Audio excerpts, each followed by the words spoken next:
Film ini menceritakan tentang 6 mahasiswa yang tengah akan menjalankan proker KKN mereka. Kita kenalan dulu aja ya. Ini yang pakai jilbab namanya Nur. Ini Ayu, Widya, Bima, Anton, dan juga Wahyu. Sebelum memasuki desa, Nur melihat ada seorang kakek misterius yang menatapinya. Dia seolah-olah memberikan isyarat agar Nur tidak memasuki desa tersebut. Desa ini masih sangat terpencil, mobil pun belum bisa mengakses desa ini, sehingga mereka masuk ke desa dengan menaiki sepeda motor. Di pertengahan jalan, Widya mulai mendengar suara-suara aneh. Suara itu seperti alunan gamelan. Selain itu, Widya pun melihat ada seorang penari sedang berdiri di antara pepohonan. Keanehan di desa ini pun tidak hanya dirasakan oleh Widya. Nur merasakan hal yang sama. Dia selalu merasakan berat di pundaknya. Selain itu, Nur melihat ada sosok besar hitam dengan mata merah menyala yang selalu menatapinya. Di sini kita bisa tahu jika Nur memiliki indera keenam. Kemudian mereka berkeliling bersama pemimpin desa ini, yaitu Pak Prabu. Pak Prabu pun memperlihatkan mereka kepada sebuah tempat bernama Tapak Tilas. Tempat itu ditandai oleh gapura yang di sekitarnya banyak sesajen dan ada janur kuning. Pak Bambang memperingatkan agar jangan ada siapapun yang memasuki Tapak Tilas. KKN ini tidak berjalan seperti yang kami harapkan. Hari demi hari mereka lalui, tapi seperti yang kita tahu, gangguan tidak hentinya muncul. Ternyata setelah diterawang oleh Mbah Buyut, sesepuh di desa ini, Nur dan Widya memiliki darah hangat, darah yang sangat disukai oleh para kaum jin. Hal ini dibuktikan dengan mereka yang merasakan kopi hitam pekat itu sangat manis. Padahal jika orang-orang normal merasa kopi itu sangat pahit, bahkan seperti jamu. Tanpa mereka sadari, ada sosok gaib bernama Badarawuhi yang sedang mencari mangsa.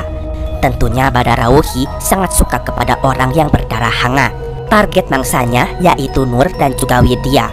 Tetapi Badarawuhi tidak mau mengganggu Nur karena dia menghormati yang ada di belakang Nur. Ternyata Nur memiliki kodam pelindung bernama Mbah Dok.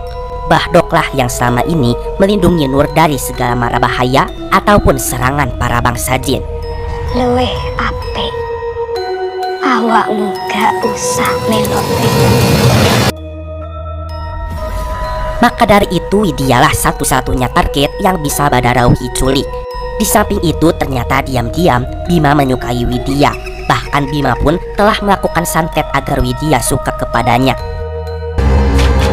Sejak datang ke desa itu, kan udah gak pernah sholat lagi toh? Ibadahku ya ibadahku, untuk urusanmu. Oleh karena itu, Badarawuhi pun masuk ke mimpinya Bima Slur. Dia memperlihatkan Bima jika Widya sedang dalam bahaya. Tubuhnya dililiti banyak ular. Dia mengatakan jika Widya tidak akan bisa keluar dari desa ini. Bima pun ingin menolong Widya. Badarawuhi bilang jika dia bisa membantu Bima. Jika Bima ingin Widya selamat, maka Bima harus mengambil sebuah benda bernama mahkota Kawaturi yang ada di Tapak Tilas. Lalu jika benda itu telah ditemukan, maka berikan kepada Widya. Dia nggak bakal bisa lepas.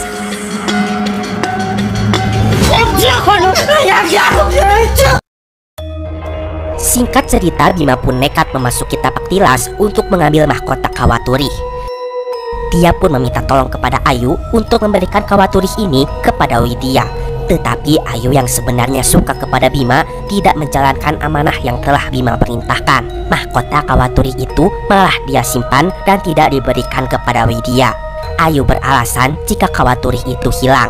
Hal ini membuat Bima marah dan kecewa kepada Ayu. Namun tak lama dari itu, Ayu pun didatangi oleh Badarawuhi. Badarawuhi mengatakan jika dia bisa membantu. Dia bisa membuat Bima jatuh hati kepadanya. Maka Badarawuhi pun memberikan selendang hijau kepada Ayu. Ini selendang bukan sembarang selendang. Selendang ini mampu memikat siapapun yang kita inginkan. Alhasil Ayu pun memikat Bima dan masuk ke Tapak Tilas. Di sana terjadilah perkepaian duniawi di antara mereka berdua. Namun Bima tidak sadar saat adegan ini tengah berlangsung. Bima sudah melakukan perjanjian dengan Badarawuhi agar Widya selamat. Akibatnya, setiap malam Bima harus ke Tapak Tilas dan bersetubuh dengan Badarawuhi. Di suatu malam, Widya pun mengikuti Bima ke tapak tilas.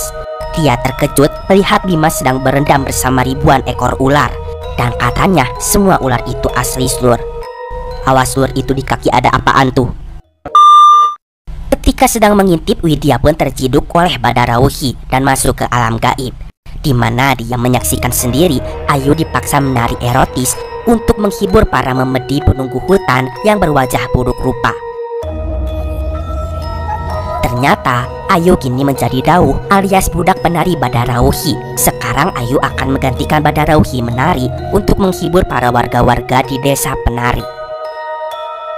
Dalam mengatasi masalah ini, mereka pun meminta pertolongan kepada seorang dukun sekaligus sesepuh di desa ini, yaitu Mbah Buyut. Mbah Buyut mampu berubah wujud menjadi bentuk anjing, sampai bisa menemukan Widya di desa penari. Widya sangat ingin menolong Ayu, tetapi dia tidak bisa. Lalu Widya menghampiri anjing itu, kemudian pergi dari sana mengikuti jejak Mbah Buyut. Sementara Ayu terjebak dan akan terus menari setapak demi setapak di desa penari. Perbuatan Ayu dan Bima kemudian dijadikan dalih bagi Badarauhi untuk menuntut tumpal dengan tuduhan bahwa kedua mahasiswa itu telah melanggar larangan dan menodai tempat suci.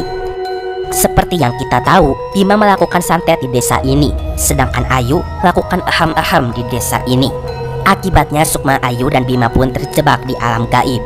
4 hari setelah teman-temannya pulang dari desa itu, Bima pun meninggal, sedangkan Ayu 3 bulan setelahnya.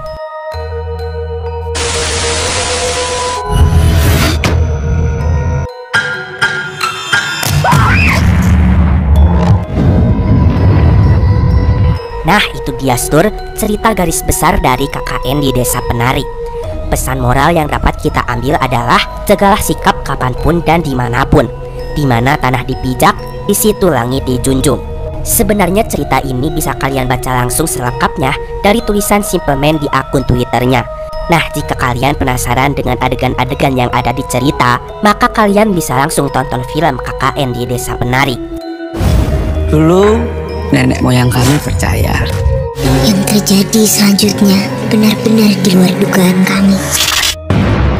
Asli guys, waktu Mamang tonton, adegan-adegan di filmnya sama persis dengan bayangan Mamang saat baca ceritanya.